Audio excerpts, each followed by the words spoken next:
أعوذ بالله من الشيطان الرجيم بسم الله الرحمن الرحیم۔ ایسے اسلامک وائس ٹی وی کے محترم ناظرین و سامعین، السلام علیکم ورحمۃ اللہ وبرکاتہ۔ امید ہے کہ آپ سب خیر و عافیت سے ہوں گے۔ آج ہم ایک نہایت بابرکت اور ایمان فروز موضوع پر گفتگو کریں گے۔ آج کی ویڈیو میں ہم سیرت مصطفیٰ صلی اللہ علیہ وآلہ وسلم کے پہلے باب کا پہلا حصہ بیان کریں گے۔ سیرت مصطفیٰ صلی اللہ علیہ وآلہ وسلم وہ ہستی ہے جن کی ذات روشنی کا مینار، رحمت کا سایہ اور ہدایت کا سر چشمہ ہے۔ آئیے دلوں کو ایمان کی روشنی سے منور کرنے اور سیرت مصطفیٰ صلی اللہ علیہ وآلہ وسلم کے انمول موتیوں کو چننے کے لیے ہمارے ساتھ اس سفر میں شامل ہو جائیں۔ ویڈیو کے آخر تک جڑے رہیے، کیونکہ آج کی گفتگو آپ کے دل و روح کو محبت رسول صلی اللہ علیہ وآلہ وسلم سے سرشار کر دے گی۔ تو آئیے چلتے ہیں آج کے مقدس موضوع کی طرف۔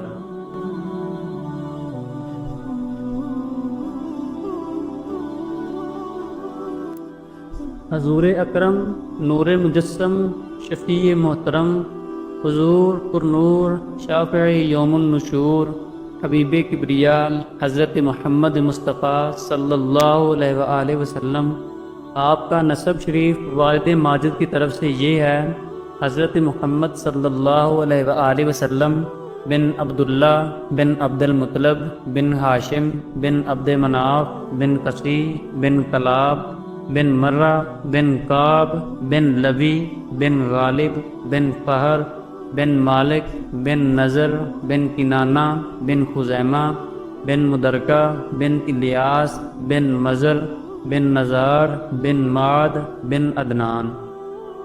اور والدہ ماجدہ کی طرف سے حضور پر نور، شافع یوم النشور صلی اللہ علیہ وآلہ وسلم کا شجرہ نسب یہ ہے: حضرت محمد صلی اللہ علیہ وآلہ وسلم بن آمنہ بنت وہب بن عبد مناف بن زہرہ بن کلاب بن مرہ۔ حضور علیہ السلام کے والدین کا نسب نامہ کلاب بن مرہ پر مل جاتا ہے اور آگے چل کر دونوں سلسلے ایک ہو جاتے ہیں۔ عدنان تک آپ کا نسب نامہ صحیح سندوں کے ساتھ باتفاق مورخین ثابت ہے۔ اس کے بعد ناموں میں بہت کچھ اختلاف ہے، اور حضور صلی اللہ علیہ وآلہ وسلم جب بھی اپنا نسب نامہ بیان فرماتے تھے تو عدنان ہی تک ذکر فرماتے تھے، مگر اس پر تمام مورخین کا اتفاق ہے کہ عدنان حضرت اسماعیل علیہ السلام کی اولاد میں سے ہیں، اور حضرت اسماعیل علیہ السلام حضرت ابراہیم خلیل اللہ علیہ السلام کے فرزند ہیں۔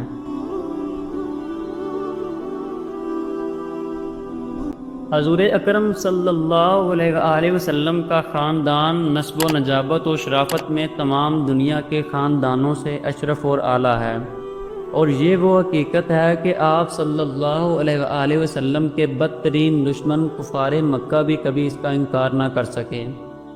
ایک دفعہ حضرت ابو سفیان نے جب وہ کفر کی حالت میں تھے، بادشاہ روم ہرقل کے بڑے دربار میں اس حقیقت کا اقرار کیا کہ ہوا فینا ذو نسب، یعنی نبی صلی اللہ علیہ وآلہ وسلم عالی خاندان ہیں، حالانکہ اس وقت وہ آپ صلی اللہ علیہ وآلہ وسلم کے بدترین دشمن تھے اور چاہتے تھے کہ اگر ذرا بھی کوئی گنجائش ملے تو آپ صلی اللہ علیہ وآلہ وسلم کی ذات پاک پر کوئی عیب لگا کر بادشاہ روم کی نظروں سے آپ کا وقار گرا دیں۔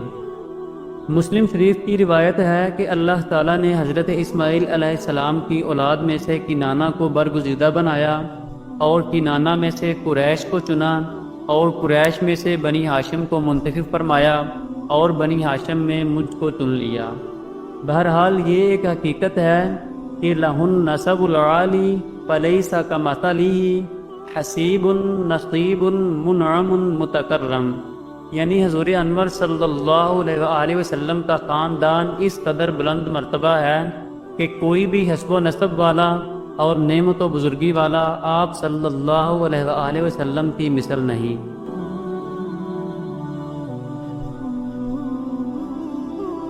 حضور اکرم صلی اللہ علیہ وآلہ وسلم کے خاندان نبوت میں سبھی حضرات اپنی گو نہ گو خصوصیات کی وجہ سے بڑے نام گرامی ہیں، مگر چند ہستیاں ایسی ہیں جو آسمان فضل و کمال پر چاند تارے بن کر چمکے۔ ان با کمالوں میں سے فار بن مالک بھی ہیں۔ ان کا لقب قریش ہے اور ان کی اولاد قریشی یا قریش کہلاتی ہے۔ فار بن مالک قریش اس لیے کہلاتے ہیں کہ قریش ایک سمندری جانور کا نام ہے جو بہت ہی طاقتور ہوتا ہے اور سمندری جانوروں کو کھا جاتا ہے۔ یہ تمام جانوروں پر ہمیشہ غالب ہی رہتا ہے، کبھی مغلوب نہیں ہوتا۔ فہر بن مالک اپنی شجاعت اور خدا داد طاقت کی بنا پر تمام قبائل عرب پر غالب تھے، اس لیے تمام اہل عرب ان کو قریش کے لقب سے پکارنے لگے۔ اس بارے میں شمرخ بن عمر حمیری کا شعر بہت ہی مشہور ہے کہ وَقُرَيْشٌ هِيَ الَّتِي تَسْكُنُ الْبَحْرَ بِهَا سُمِّيَتْ قُرَيْشٌ قُرَيْشًا، یعنی قریش ایک جانور ہے جو سمندر میں رہتا ہے، اسی کے نام پر قبیلہ قریش کا نام قریش رکھ دیا گیا۔ حضور صلی اللہ علیہ وآلہ وسلم کے ماں باپ دونوں کا سلسلہ نسب فار بن مالک سے ملتا ہے، اس لیے حضور اکرم صلی اللہ علیہ وآلہ وسلم ماں باپ دونوں کی طرف سے قریشی ہیں۔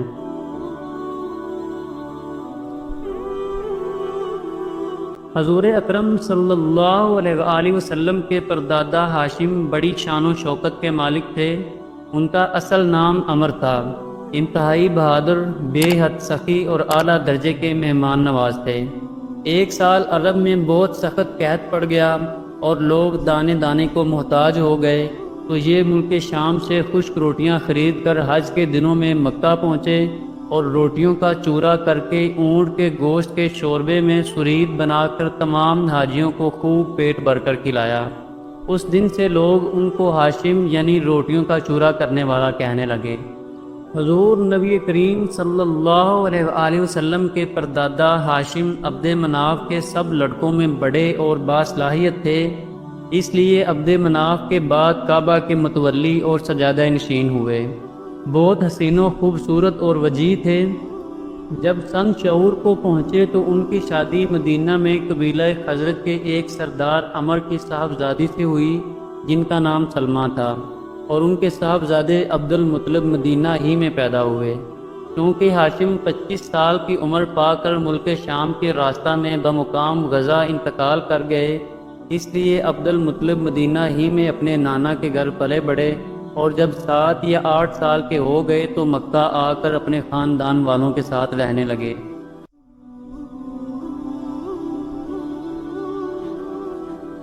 حضور اکرم صلی اللہ علیہ وآلہ وسلم کے دادا عبد المطلب کا اصل نام شیبہ ہے۔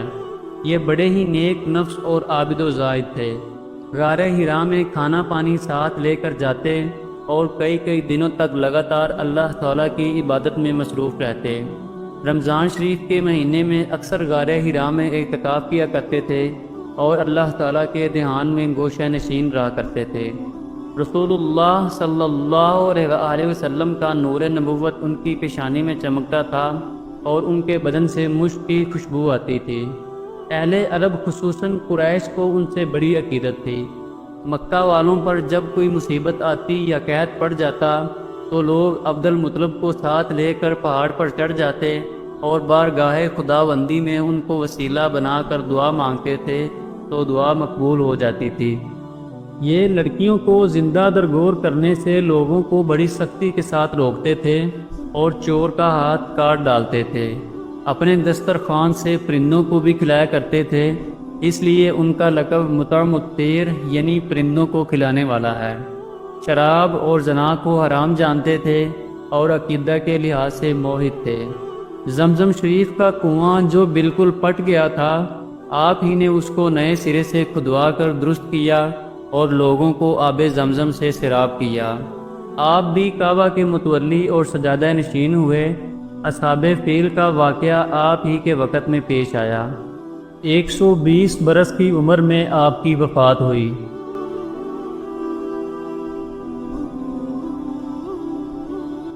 حضور اکرم صلی اللہ علیہ وآلہ وسلم کی پیدائش سے صرف 55 دن پہلے یمن کا بادشاہ ابرہہ ہاتھیوں کی فوج لے کر کعبہ ڈھانے کے لیے مکہ پر حملہ آور ہوا تھا۔ اس کا سبب یہ تھا کہ ابرہہ نے یمن کے دارالسلطنت صنعاء میں ایک بہت ہی شاندار اور عالی شان گرجا گھر بنایا اور یہ کوشش کرنے لگا کہ عرب کے لوگ بجائے خانہ کعبہ کے یمن آ کر اس گرجا گھر کا حج کیا کریں۔ جب مکہ والوں کو یہ معلوم ہوا تو قبیلہ کنانہ کا ایک شخص غیظ و غضب میں جل بن کر یمن گیا اور وہاں کے گرجا گھر میں پخانہ پھر کر اس کو نجاست سے لت پت کر دیا۔ جب ابرہہ نے یہ واقعہ سنا تو وہ طیش میں آپے سے باہر ہو گیا اور خانہ کعبہ کو ڈھانے کے لیے ہاتھیوں کی فوج لے کر مکہ پر حملہ کر دیا، اور اس کی فوج کے اگلے دستے نے مکہ والوں کے تمام اونٹوں اور دوسرے مویشیوں کو چھین لیا۔ اس میں 200 یا 400 اونٹ عبد المطلب کے بھی تھے۔ حضور اکرم صلی اللہ علیہ وآلہ وسلم کے دادا عبد المطلب کو اس واقعہ سے بڑا رنج پہنچا۔ آپ اس معاملے میں گفتگو کرنے کے لیے اس کے لشکر میں تشریف لے گئے۔ جب ابرہہ کو معلوم ہوا کہ قریش کا سردار اس سے ملاقات کرنے کے لیے آیا ہے تو اس نے آپ کو اپنے خیمے میں بلا لیا، اور جب عبد المطلب کو دیکھا کہ ایک بلند قامت، روپ دار اور نہایت ہی حسین و جمیل آدمی ہیں جن کی پیشانی پر نور نبوت کا جاہ و جلال چمک رہا ہے، تو صورت دیکھتے ہی ابرہہ مرعوب ہو گیا اور بے اختیار تخت شاہی سے اتر کر آپ کی تعظیم و تکریم کے لیے کھڑا ہو گیا اور اپنے برابر بٹھا کر دریافت کیا کہ کہیے سردار قریش، یہاں آپ کی تشریف آوری کا کیا مقصد ہے؟ حضور کے دادا عبد المطلب نے جواب دیا کہ ہمارے اونٹ اور بکریاں وغیرہ جو آپ کے لشکر کے سپاہی ہانک لائے ہیں، آپ ان سب مویشیوں کو ہمارے سپرد کر دیجیے۔ یہ سن کر ابرہہ نے کہا کہ اے سردار قریش، میں تو یہ سمجھتا تھا کہ آپ بہت ہی حوصلہ مند اور شاندار آدمی ہیں، مگر آپ نے مجھ سے اپنے اونٹوں کا سوال کر کے میری نظروں میں اپنا وقار کم کر دیا۔ اونٹ اور بکری کی حقیقت ہی کیا ہے؟ میں تو آپ کے کعبہ کو توڑ پھوڑ کر برباد کرنے کے لیے آیا ہوں، آپ نے اس کے بارے میں کوئی گفتگو نہیں کی۔ حضور کے دادا عبد المطلب نے کہا کہ مجھے تو اپنے اونٹوں سے مطلب ہے، کعبہ میرا گھر نہیں ہے بلکہ وہ خدا کا گھر ہے، وہ خود اپنے گھر کو بچا لے گا، مجھے کعبہ کی ذرا بھی فکر نہیں ہے۔ یہ سن کر ابرہہ اپنے فرعونی لہجے میں کہنے لگا کہ اے سردار مکہ، سن لیجئے، میں کعبہ کو ڈھا کر اس کی اینٹ سے اینٹ بجا دوں گا اور روئے زمین سے اس کا نام و نشان مٹا دوں گا، کیونکہ مکہ والوں نے میرے گرجا گھر کی بڑی بے حرمتی کی ہے، اس لیے میں اس کا انتقام لینے کے لیے کعبہ کو مسمار کر دینا ضروری سمجھتا ہوں۔ حضور صلی اللہ علیہ وآلہ وسلم کے دادا عبد المطلب نے فرمایا کہ پھر آپ جانیں اور خدا جانیں، میں آپ سے سفارش کرنے والا کون؟ اس گفتگو کے بعد ابرہہ نے تمام جانوروں کو واپس کرنے کا حکم دے دیا اور حضور کے دادا عبد المطلب تمام اونٹوں اور بکریوں کو ساتھ لے کر اپنے گھر چلے آئے اور مکہ والوں سے فرمایا کہ تم لوگ اپنے اپنے مال مویشیوں کو لے کر مکہ سے باہر نکل جاؤ اور پہاڑوں کی چوٹیوں پر چڑھ کر اور دروں میں چھپ کر پناہ لو۔ مکہ والوں سے یہ کہہ کر پھر خود اپنے خاندان کے چند آدمیوں کو ساتھ لے کر خانہ کعبہ میں گئے اور دروازے کا حلقہ پکڑ کر انتہائی بے قراری اور گریہ وزاری کے ساتھ اللہ تعالیٰ کے دربار میں اس طرح دعا مانگنے لگے: اللہم ان المرء یمنع رحلہ فامنع رحالک وانصر علی آل الصلیب وعابدیہ اليوم آلک۔ اے اللہ، بے شک ہر شخص اپنے اپنے گھر کی حفاظت کرتا ہے، لہٰذا تو بھی اپنے گھر کی حفاظت فرما، اور سلیب والوں اور سلیب کے پجاریوں عیسائیوں کے مقابلے میں اپنے اطاعت شعاروں کی مدد فرما۔ حضور کے دادا عبد المطلب نے یہ دعا مانگی اور اپنے خاندان والوں کو ساتھ لے کر پہاڑ کی چوٹی پر چڑھ گئے اور اللہ تعالیٰ کی قدرت کا جلوہ دیکھنے لگے۔ ابرہہ جب صبح کو کعبہ ڈھانے کے لیے اپنے لشکر جرار اور ہاتھیوں کی قطار کے ساتھ آگے بڑھا اور مقام مغمس میں پہنچا تو خود اس کا ہاتھی، جس کا نام محمود تھا، ایک دم بیٹھ گیا۔ ہر چند مارا اور بار بار للکارا مگر ہاتھی نہیں اٹھا۔ اسی حال میں قہر الہی ابابیلوں کی شکل میں نمودار ہوا اور ننھے ننھے پرندے جھنڈ کے جھنڈ، جن کی چونچ اور پنجوں میں 3 3 کنکریاں تھیں، سمندر کی جانب سے حرم کعبہ کی طرف آنے لگے۔ ابابیلوں کے ان دل بادل لشکروں نے ابراہ کی فوجوں پر اس زور و شور سے سنگ باری شروع کر دی کہ دیکھتے ہی دیکھتے ابراہ کے لشکر اور اس کے ہاتھیوں کے پرخچے اڑ گئے۔ ابابیلوں کی سنگ باری خداوند قہار و جبار کے قہر و غضب کی ایسی مات تھی کہ جب کوئی کنکری کسی فیل سوار کے سر پر پڑتی تھی تو وہ اس آدمی کے بدن کو چھیدتی ہوئی ہاتھی کے بدن سے پار ہو جاتی تھی۔ ابراہ کی فوج کا ایک آدمی بھی زندہ نہیں بچا اور سب کے سب ابراہ اور اس کے ہاتھیوں سمیت اس طرح ہلاک و برباد ہو گئے کہ ان کے جسموں کی بوٹیاں ٹکڑے ٹکڑے ہو کر زمین پر بکھر گئیں۔ قرآن مجید کی سورہ فیل میں خداوند قدوس نے اس واقعے کا ذکر کرتے ہوئے ارشاد فرمایا: الم تر کیف فعل ربک باصحاب الفیل الم یجعل کیدہم فی تضلیل وارسل علیہم طیرا ابابیل ترمیہم بحجارۃ من سجیل فجعلہم کعصف مأکول۔ اے محبوب، کیا آپ نے نہ دیکھا کہ آپ کے رب نے ان ہاتھی والوں کا کیا حال کر ڈالا؟ کیا ان کے داؤں کو تباہی میں نہ ڈالا اور ان پر پرندوں کی ٹکڑیاں بھیجی تاکہ انہیں کنکر کے پتھروں سے ماریں تو انہیں چبائے ہوئے بس جیسا بنا ڈالا۔ جب ابرہہ اور اس کے لشکروں کا یہ انجام ہوا تو حضور اکرم صلی اللہ علیہ وآلہ وسلم کے دادا عبد المطلب پہاڑ سے نیچے اترے اور اللہ تعالیٰ کا شکر ادا کیا۔ ان کی اس کرامت کا دور دور تک چرچا ہو گیا اور تمام اہل عرب ان کو ایک خدا رسیدہ بزرگ کی حیثیت سے قابل احترام سمجھنے لگے۔